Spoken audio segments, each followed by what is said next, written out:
A capital da Líbia, Trípoli, enfrenta uma crise de abastecimento. Faltam alimentos, água e remédios. Por conta dos combates dos últimos dias, os serviços de transporte foram suspensos e a população tem medo da fome. Precisamos de comida, diz esta moradora de Trípoli, que se mostrou preocupada com a alimentação dos filhos. Na maioria dos bairros da capital, as lojas e os mercados estão fechados. E mesmo que estivessem abertos, não teriam o que vender. Este homem faz um apelo ao comando rebelde para que permita o reinício do transporte de produtos que chegam aos portos. Nos hospitais de Trípoli, o atendimento é precário, faltam medicamentos e as equipes improvisam no atendimento aos pacientes. Onde está o dinheiro? O porta-voz do movimento rebelde líbio diz que 3 bilhões de dólares sumiram de um fundo de investimentos estatal que era administrado por integrantes do governo e da família Gaddafi. O Conselho Nacional de Transição, que deve assumir o governo da Líbia, denunciou o desaparecimento do dinheiro e informou que as primeiras investigações apontam para desvios e má gestão. Entre outras aplicações, esse dinheiro foi utilizado na compra de ações de bancos europeus e até no futebol italiano, como a Juventus, onde o retorno previsto para os investimentos não aconteceu. E o conflito na Líbia é o tema do novo programa que a TV Cultura apresenta a partir deste domingo às 7 da noite, uma matéria de capa.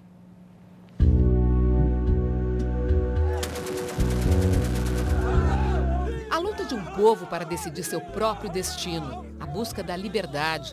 A rebelião na Líbia chega à capital Trípoli e promete mudar o quadro político no país. Este é o assunto da primeira edição do Matéria de Capa, que deve aprofundar a discussão sobre os principais temas da atualidade. O programa é voltado para um público que busca mais informações sobre os assuntos que estão nas primeiras páginas dos jornais, nos destaques dos noticiários de TV, do rádio e da internet. Neste domingo, na TV Cultura, às 7 da noite.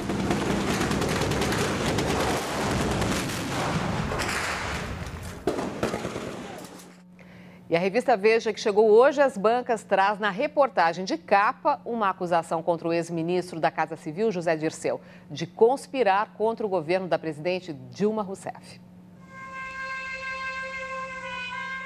O Poderoso Chefão.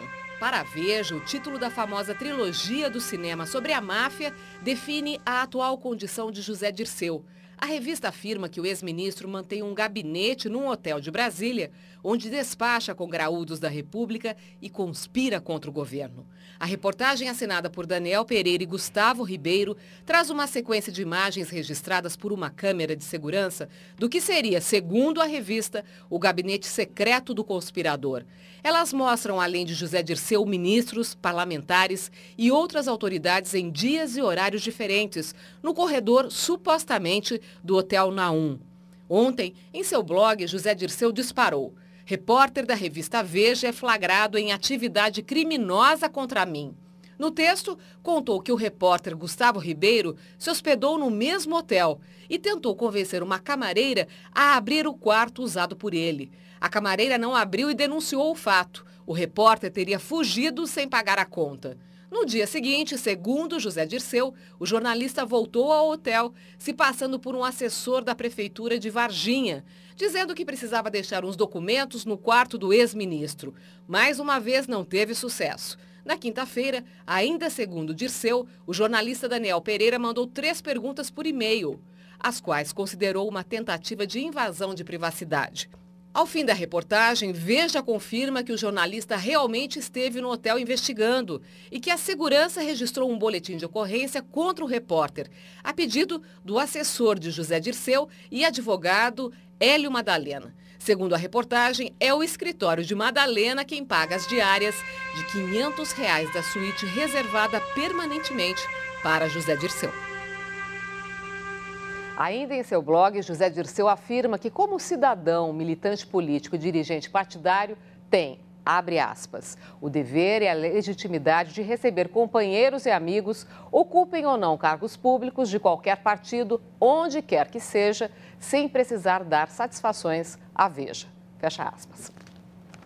E a Câmara Municipal de São Paulo presta homenagem a Clarice Herzog, militante na luta pela redemocratização e pelos direitos humanos durante o regime militar. Clarice Herzog, viúva do jornalista Vladimir Herzog, assassinado pela ditadura militar, foi homenageada pela Câmara Municipal de São Paulo com a medalha Anchieta e o diploma de gratidão, que juntos representam a maior honraria paulistana. Cientista política, Clarice lutou para que a justiça reconhecesse que o marido não tinha se suicidado na prisão, mas sim torturado e morto por militares em 1975. Quando eu consegui isso, foi muito importante para mim, foi muito importante para a sociedade. E eu acho que é o reconhecimento desses 3 anos de luta e do que representou isso, né? Porque foi todo um processo, foi um momento de ruptura e a própria política foi mudando em função disso. Vlado, como era conhecido Vladimir Herzog, foi militante do PCB, Partido Comunista Brasileiro, e chefiava o departamento de jornalismo da TV Cultura quando foi morto. A morte do meu pai, na sequência, a cerimônia ecumênica que Dom Paulo realiza na Catedral da Sé, fizeram o copo transbordar. A população falou assim, basta, a gente não aguenta mais essa situação e a gente quer mudar. E ali começa o processo de democratização do Brasil, né? O escritor Lourenço de Aféria também foi homenageado póstumamente com as mesmas honrarias. Quem recebeu a medalha e o diploma foi a viúva Geisa. Cronista da vida paulistana, de Aféria foi preso pelos militares em 1977 por textos que escreveu. Há 50 anos, o Brasil viveu uma das semanas mais tensas de sua história com a renúncia do presidente da República, Jânio Quadros. Esse capítulo de nossa história está hoje no Arquivo Especial. No dia 25 de agosto de 1961, Jânio Quadros, conhecido por proibir as rinhas de galo e o biquíni, renunciou à presidência da República, acusando as forças ocultas. A vassoura da moralidade saiu de cena depois de 7 meses de um governo conturbado. Jânio Quadros chegou ao poder pelos votos da classe média, empolgada pela perspectiva de varrer a corrupção do país. O discurso moralizante também servia aos interesses da UDN, partido de direita, que o abrigou para concorrer à presidência. Como na época vice e presidente eram eleitos separadamente, Jânio governou tendo como vice João Goulart, do Partido Trabalhista Brasileiro. Ao mesmo tempo que Jânio exercia uma política externa simpática ao bloco comunista, ele executava uma política econômica em sintonia com o FMI. Jânio desagradou os trabalhistas com medidas econômicas impopulares e se afastou da direita, dando a Che Guevara a maior condecoração do país, a Ordem do Cruzeiro do Sul. Jânio acabou sem apoio dos dois lados. Para ele, a renúncia abriria o caminho para a volta nos braços do povo. Jânio Quadros embarcou em um navio rumo a Londres. Apesar dos protestos em São Paulo e no Rio de Janeiro, o Congresso aceitou a renúncia e comunicou que não aceitaria o governo do vice João Goulart em visita à China comunista. Em plena Guerra Fria, João Goulart não agradava aos militares nem à elite conservadora da UDN. Temendo uma guerra civil, o Congresso buscou uma solução para o impasse, adotando o parlamentarismo. De volta ao Brasil, Jango aceitou a proposta e tomou posse em 7 de setembro de 1961. Mas os rumos do país já haviam mudado e o Brasil, pouco tempo depois, viveria um longo período de ditadura militar. E a seguir, os gols da rodada e veja também, vôlei feminino passa pela Rússia e vai decidir com os Estados Unidos a final do Grand Prix.